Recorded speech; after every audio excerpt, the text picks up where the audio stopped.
The more you study the war on drugs, the more absurd it seems to be.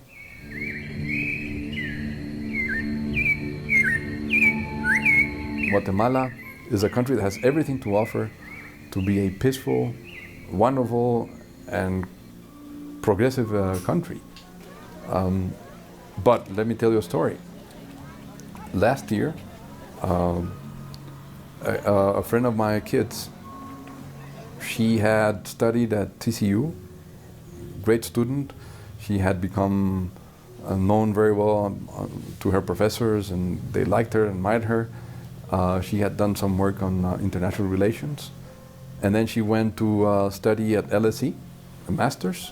And she was thinking to herself, well, what should I do? Should I come back to Guatemala and do something for my country? Which she had doubts. She was afraid of how things were going in Guatemala. Or should I stay and make a living for myself outside?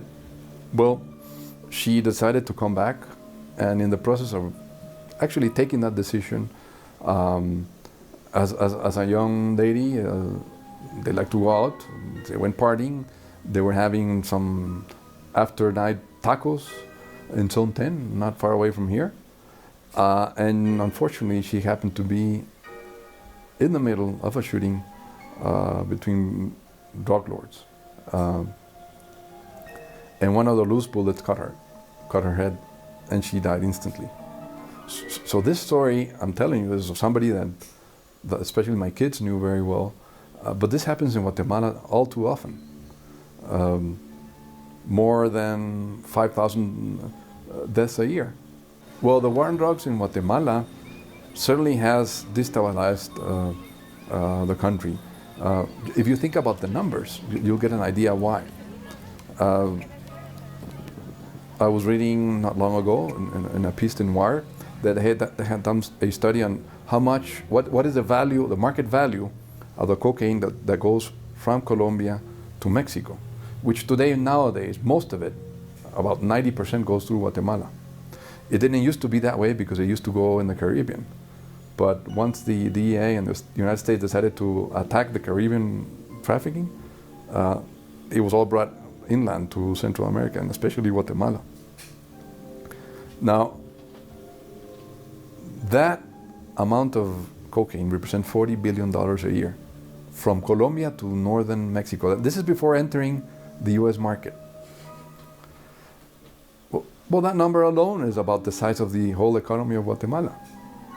So how can you have strong institutions that will be able to curtail the corruption behind all that money?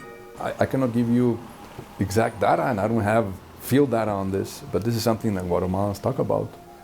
How much the police or how much some of the courts have been infiltrated with drug monies, and not only there, even political parties. But I don't blame them. I blame the war on drugs in the United States to what is happening here in Guatemala. Because if the states would not be confronting this war, all these drug lords would not have the amount of money that they have. The damage that the war on drugs has done on Latin America, especially on Mexico and Guatemala and Honduras and El Salvador, and let's say Colombia, is much higher in terms of innocent lives lost, in terms of economic inefficiencies, in terms of institutional corruption.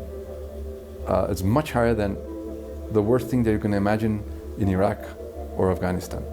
If your stance on the war on drugs is because of ethical reasons, then the more so you should be against it. Why?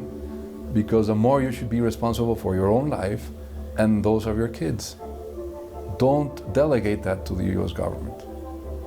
Be responsible yourself for ethical reasons.